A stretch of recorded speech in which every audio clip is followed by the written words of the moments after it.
Thank you for tuning in to the newest episode of the Plain Bible Teaching Podcast. I'm your host, Andy Soker. This episode is being released on December 29th, 2022. And our episode today is going to be a little bit different for a couple of reasons. Number one, my family and I were traveling this past week for the holiday, and so I haven't had a lot of time to put together one of our regular episodes. But the second reason is because this is the last episode that will be released this year. This means that everyone in looking forward to the new year is making New Year's resolutions. So I wanted to talk about something along those lines, particularly what I have tried to do over the last year in case maybe it might be of help to someone else. So this week we're talking about 4 areas of focus for the new year. Now obviously if we need to make a change in our focus or make some resolutions about what we're going to improve, we can do that at any time. But the start of a new year can provide us with some extra bit of motivation to reset our priorities and turn ourselves in a different direction. So these 4 areas that we're going to be talking about today are what I have been working on this past year and am going to continue to do so into the new year. And all of these are rooted in Scripture. So I'm going to be sharing them with you today in hopes that you might be able to find some ways to apply these principles to your life moving forward. So for links to related materials, you can check out the show notes for this episode at plainbibleteaching.com/podcast/122922. So now for our discussion this week. 4 areas of focus for the new year. I came up with these at the end of 2021 as what I wanted to have as my areas of focus for the new year, for 2022. This was almost 2 years since the start of the pandemic. The first year of that, 2020, everything was upended, and we were just all of us doing the best we could with what we had. The next year, 2021, we were getting back to normal and trying to figure out what things were going to look like moving forward. So as I was looking to start 2022, I wanted to make sure that I was trying to be as productive as I could be, particularly as related to my life and work as a Christian. So I came up with these 4 areas of focus, and each one is based on a passage in the Bible. And it's really helped me to think about what my focus needs to be, and maybe it'll help you as well. So what are these 4 areas of focus? Number 1, maximize effort. This is based on Proverbs 28, verse 19. He who tills his land will have plenty of food, but he who follows empty pursuits will have poverty in plenty. It's not good enough just to be, quote, busy. Lots of us are busy, but that's not always a good thing. As that passage talked about, there is a such thing as empty pursuits, where we are doing things, we're busy, we're engaged in all sorts of activity, but it's not worth anything. It's empty. So what I've tried to do is make sure that what I'm doing, whatever that is, it's something that's worthwhile, not waste my time on work that's not necessary. What that also means is that I've tried to make my work useful in as many ways as possible. And as far as how that might apply to you, your life is going to be different. So you may think of, well, how this is going to fit. But if you can make your work useful in multiple ways, then that's going to be something that would be a positive. One thing that I have tried to do is take my sermons and use those to produce articles and turn those into sermons. And I've taken sermon series and turned those into series of articles, which then become books. One of the things that I've done, and some of you may be in a similar situation, where you are working to preach the gospel, but maybe you're working for or working with a smaller congregation. One thing that can happen when you're preaching for smaller churches is that it can sometimes be discouraging when you think that you're not reaching as many people with your sermons, especially when you think that, well, if I'm preaching to 25 people, I'm doing just as much work on those sermons as someone who's preaching to 250 people. And so we think that, well, I'm putting in all the same effort, but I'm not reaching as many people.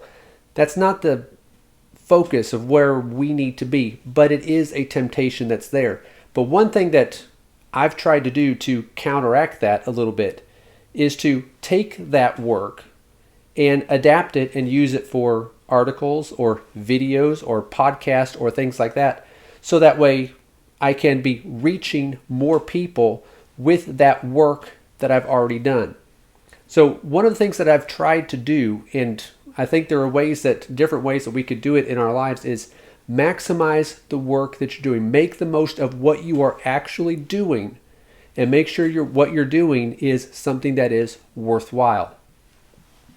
Number 2, streamline processes. Ephesians 5 verses 15 and 16 says, "Therefore be careful how you walk, not as unwise men, but as wise, making the most of your time, because the days are evil." This is about creating systems to make work more efficient. One of the things that I do with the congregation I work with is produce a weekly newspaper article. We publish a short article each week in the local newspaper to try to reach people there in the area. And one of the things that I do with that is I use material that was previously written, going back to the last point about trying to maximize effort and use things in multiple ways. But I use material that's previously written, but I also batch those about 3 weeks at a time usually, where I put together 3 of those articles and schedule those emails to go out at certain times, so that way I can do all that work at once and then have that work done for a couple of weeks. So that way you are making the most of that time and you're streamlining that process. For my work in preaching and writing and all the different things that I do, that what this means also is that I'm moving from using multiple apps or programs to primarily using one program. I used to use Evernote. For those of you who use different apps and things like that to keep track of different notes and documents and files and all of that, you may be familiar with Evernote. I used to use Evernote. When I switched to an iPhone, I started using Apple Notes. I've used Trello to keep track of different things, and Google spreadsheets and files that are scattered across my hard drive and all of these different things. And I've had all of this data and all of this material scattered over all of these. Well, over the last year, what I've tried to do, especially the last few months, is try to move everything into an app called Notion. You might have heard of Notion, but I've started to use that, which has taken a little bit to learn, but it's made it much more efficient as far as tying everything together and making everything work and be linked together, but trying to streamline everything so that way I'm not looking for this file here or there or don't remember where I've saved it. Everything's in one place. That has helped try to keep everything together and not lose time in looking for things where I forget where they are. The third thing is to plan ahead. Proverbs 24:17 says, "Prepare your work outside and make it ready for yourself in the field. Afterward, then, build your house." The wise man talked there about 2 things that needed to be done. You need to build your house and you need to prepare the field so that it can grow the crop and you can reap the harvest. 2 things that need to be done, but one needs to be done first. Otherwise, you're going to be left in a bad position where the harvest is not going to come in. Your house might be done, but it's not going to do you any good if you don't have any food to eat. You have to plan ahead and make sure you get things done when they need to be done. One of the ways that I've tried to plan ahead over this last year especially is in sermon preparation. Now, I remember a few years ago when I first heard about people planning their sermons ahead for the next year. I thought that was absolutely crazy. But I've since come to appreciate how helpful it is to plan ahead. Now, I don't plan ahead for a whole year what I'm going to preach sermons. I still think that's a little bit crazy. but I do try to plan ahead for the next quarter. And doing that has been a huge help this last year. And I intend to do it again. Right now, I'm a little bit behind on planning for the first quarter of 2023. I've got most of those lessons, at least the idea of them, down, but I haven't gotten all of them. But this has been a huge help in trying to make sure things are ready. Now, there are times when it's necessary to deviate from that plan because it's important to be flexible because things are going to come up. But having a plan in place takes so much of the stress away and eliminates so much wasted time from the process of sermon preparation. Planning is important. The fourth thing is to prioritize rest. Ecclesiastes 4:6 says, "One hand full of rest is better than 2 fists full of labor in striving after wind." This has been the hardest one for me to implement. I used to go to bed at 2 or 3 o'clock in the morning every night, except on Saturday nights when I tried to go to bed around midnight because I was preaching on Sunday.